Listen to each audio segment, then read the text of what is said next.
Muy buenas tardes, bienvenidos a Minuto 60. Mi nombre es Dido Polo Monterrosa y en esta entrevista vamos a despejar un poco las dudas que nos dejó el terremoto que acaba de ocurrir aquí al lado en nuestro país vecino, en Venezuela. Y es que este miércoles dos fuertes terremotos sacudieron a Venezuela y dejaron, según los reportes de la presidenta encargada, Delcy Rodríguez, al menos 164 muertos y 1 millar de heridos, además de edificios colapsados y barrios enteros en estado de emergencia. Y algo que sorprendió a muchos es que ese terremoto se sintió aquí en Colombia, en ciudades como Bogotá, Bucaramanga, Cúcuta y otras ciudades del país a cientos de kilómetros del epicentro. Eso nos dejó a todos con las mismas preguntas. ¿Por qué tiembla tanto en Venezuela? ¿Por qué lo sentimos tan fuerte acá? Y si esto nos podría pasar. Para responderlas, hoy estamos con la persona indicada. Me acompaña Germán Prieto, experto en sismos y profesor de geología de la Universidad Nacional de Colombia. Profesor Prietos, bienvenido a Minuto 60. Muchísimas gracias, gracias por invitarme, Lido. Profesor, vamos a entrar en materia porque hay mucho que entender. Se habla de que hubo un doblete sísmico. ¿De qué se trata? ¿Qué es exactamente? Y si es algo raro o es más común de lo que nosotros pensamos. Bueno, un doblete sísmico significa que hay dos terremotos de una magnitud similar, cercana, generalmente pues grandes, y que ocurren en un tiempo relativamente corto. Normalmente, si lo típico que esperaríamos es que hay un terremoto grande y después vienen una cantidad de réplicas de magnitud menor. Pero en algunas ocasiones hay un terremoto grande y después sigue uno del mismo tamaño o un poquito más grande, un poquito más pequeño. Y eso le llamamos doblete. Ocurre a una distancia muy corta entre uno y otro y en un periodo de tiempo corto. Este fue de 39 segundos, pero no es inusual. El terremoto de Turquía, que ocurrió hace más de un año, eh, hubo un terremoto grande, 7.8, sí, 7.8, y lo siguió a las pocas horas un terremoto 7.5 en una zona, en una falla cercana. Hay otro caso en Ridgecrest, en Estados Unidos, también hubo un terremoto 6.4 y fue seguido después de 30 horas por un terremoto 7.1.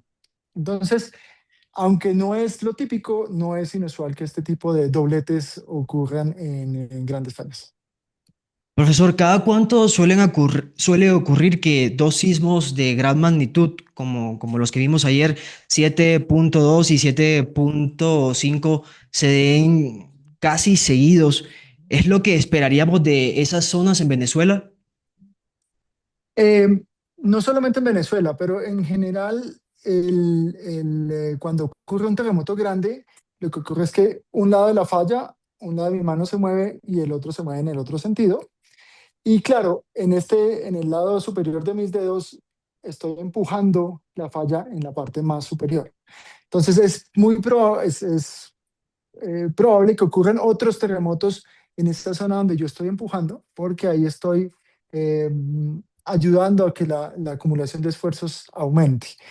Que sean de tamaños similares es inusual, pero no es realmente inusual. Ya les di dos ejemplos adicionales que han ocurrido muchos más. Pero en la mayoría de casos hay un terremoto grande y después le siguen unas réplicas que son generalmente de menor magnitud. A propósito de esos ejemplos que usted nos coloca, ayer también se reportaron sismos en otras partes del mundo y nos preguntábamos si existe alguna relación entre esos sismos y lo ocurrido en Venezuela o si es pura coincidencia. Yo diría que es pura coincidencia. En general, en el mundo ocurren al año un megaterremoto más o menos de magnitud 8 o más, y al año pueden ocurrir fácilmente de 10 a 20 terremotos de magnitud 7 como el que se vivió en Venezuela ayer. Entonces, el que ocurran varios terremotos al mismo digamos, el mismo día alrededor del mundo es muy común. Si fácilmente al año puede haber 600 terremotos magnitud 6. Entonces, el que haya un terremoto o dos terremotos al día alrededor del mundo, magnitud 6 o más, no es particularmente inusual. Simplemente la actividad sísmica del planeta es un planeta, sí, un planeta activo y va a tener terremotos constantemente en diferentes partes del mundo, pero no están conectados.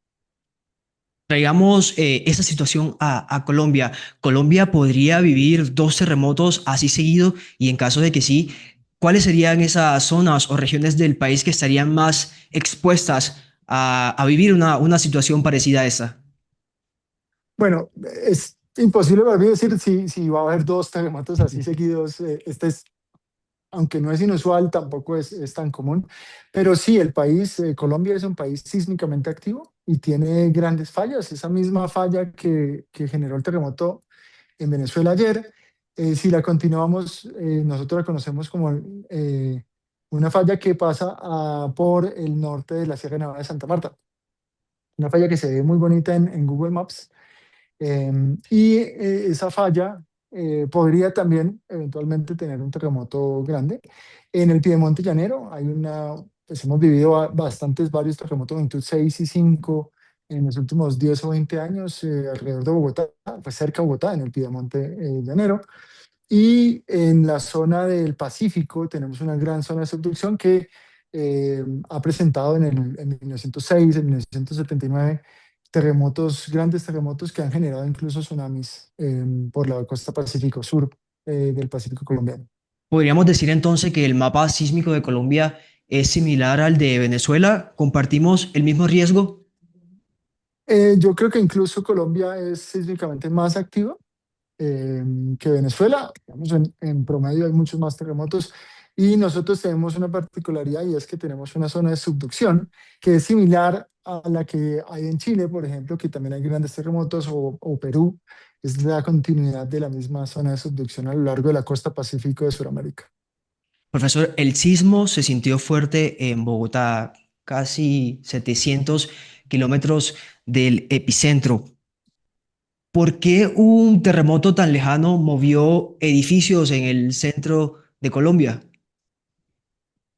Bueno, sí es curioso, anormal, o no muy común, no anormal, no muy común que un terremoto a esa distancia tan grande se sienta en Bogotá o en ciudades a 700 kilómetros de distancia.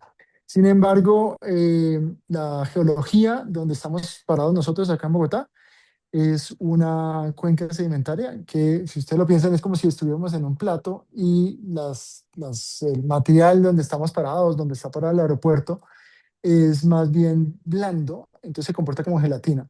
Entonces, las ondas sísmicas se reparten por todo el mundo, se pueden ver en todo el mundo, pero pues a unas amplitudes muy pequeñas que no los detecta el humano, sí lo detectan los instrumentos sísmicos. Pero Bogotá, por estar en esa geología, es probable que se haya aumentado un poquito la vibración y se sienta. Además, los edificios altos tienen la característica de que se balancean como un péndulo al revés. Entonces puede que personas que hayan estado en un piso alto en edificios lo hayan sentido, a pesar de que no representó por la distancia, no ha representado riesgo para la infraestructura o las vidas humanas en Bogotá. Sí, claro, en Venezuela, como lo hemos oído ya. Se ha dicho que fue un sismo superficial el que sentimos acá en la ciudad de Bogotá. ¿Por qué la profundidad de un terremoto cambia tanto lo que sentimos y los daños que causa? Claro, en el planeta hay terremotos superficiales que son entre 0 y unos 50 kilómetros de profundidad, y hay terremotos profundos que van de 50 kilómetros de profundidad hasta 700 kilómetros de profundidad.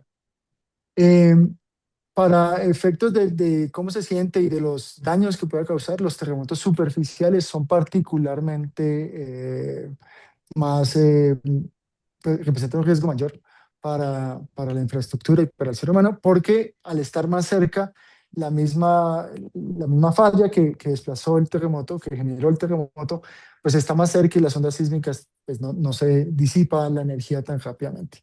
Entonces, el hecho de que estén en la superficie y en particular en fallas que están muy cerca de poblaciones eso representa un riesgo mucho mayor porque está muy cerca la falla de donde las personas viven, de donde está la infraestructura, donde están los edificios. Un terremoto que sea muy profundo, a pesar de que puede haber terremotos profundos muy grandes, tienen menor, digamos, probabilidad de causar daños en la infraestructura, simplemente por el efecto de la distancia. Venezuela ha tenido más de 20 réplicas desde el día de ayer. ¿Hasta cuándo pueden seguir? Y existe el riesgo de que una réplica, una nueva réplica sea incluso igual de fuerte o mucho mayor que la que ya sacudió ayer el país. Sí, aquí tengo que ser muy cuidadoso porque en general uno esperaría que hubiese réplicas y las réplicas generalmente estarían en magnitud 6,5, 6 y muchos 5 y muchísimos 4. O sea, va a haber se espera una gran cantidad de terremotos en los próximos días y esto puede durar meses. Pero la intensidad de los terremotos va a disminuir con el tiempo, rápidamente. Entonces, esperaríamos bastantes terremotos en los próximos días y esa intensidad de terremotos va a disminuir. Yo no podría decir que no va a ocurrir uno más grande, pues porque no lo podemos predecir. Los terremotos todavía no se pueden predecir, entonces esto sería como predecir un terremoto y no es algo que podamos hacer todavía. Profesor, siempre se habla de que a Colombia se le debe un gran terremoto, particularmente en Bogotá. ¿Hay base científica sobre eso o es un mito que van diciendo por ahí? Pues hay dos cosas ahí que podemos resaltar. Uno, Colombia es un país sísmicamente activo, entonces sí, esperamos que haya terremotos en Colombia.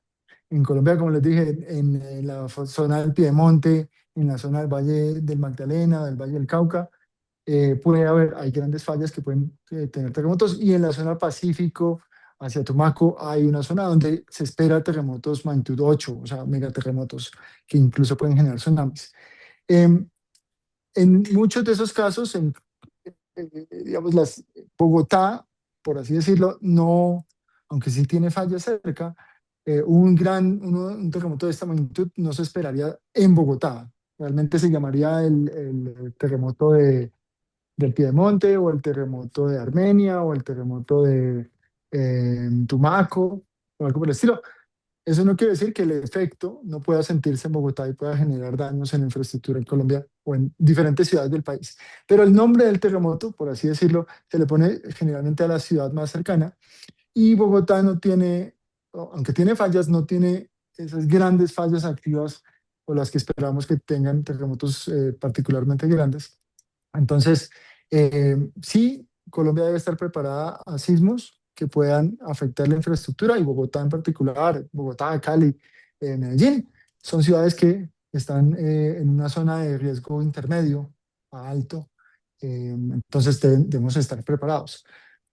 Pero seguramente no se llamaría el terremoto de Bogotá porque las fallas que lo generarían son otras que están a una distancia de Bogotá, pero no a una distancia cero. Miren que en el caso de Venezuela, incluso en Caracas, que estaba a 100, 150 kilómetros de distancia, también causó daños en la infraestructura. Y eso es algo que puede pasar en ciudades en Colombia.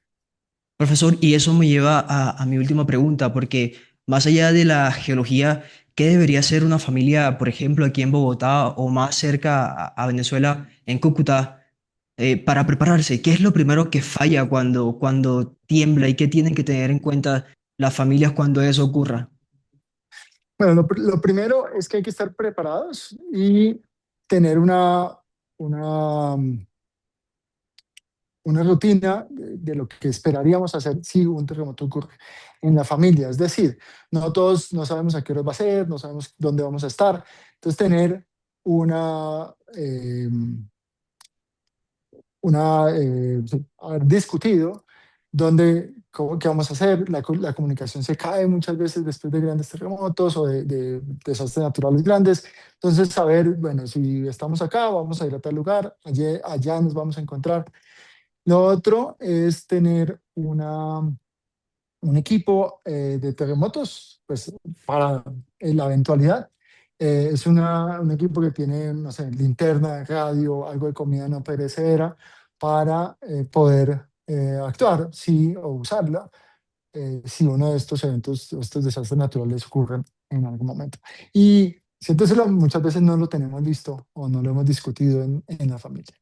Durante el terremoto, la recomendación es buscar un lugar seguro, debajo de una mesa, cogerse fuertemente, no salir corriendo, porque si ustedes ven los videos, el terremoto mueve el terreno mucho y es difícil salir corriendo. Es mejor esperar a que el terremoto cese y ahí sí tratar de salir del edificio, de donde uno esté, a un lugar abierto que podamos, donde podamos resguardarnos. Profesor, muchas gracias por su tiempo y por ayudarnos a resolver estas dudas aquí en Minuto 60. Con mucho gusto. Muchas gracias por invitarme. Saludos a todos los que nos vieron a través de YouTube y de todas nuestras plataformas digitales. Mi nombre es Dido Polo Monterrosa, Minuto 60, un infinito de información.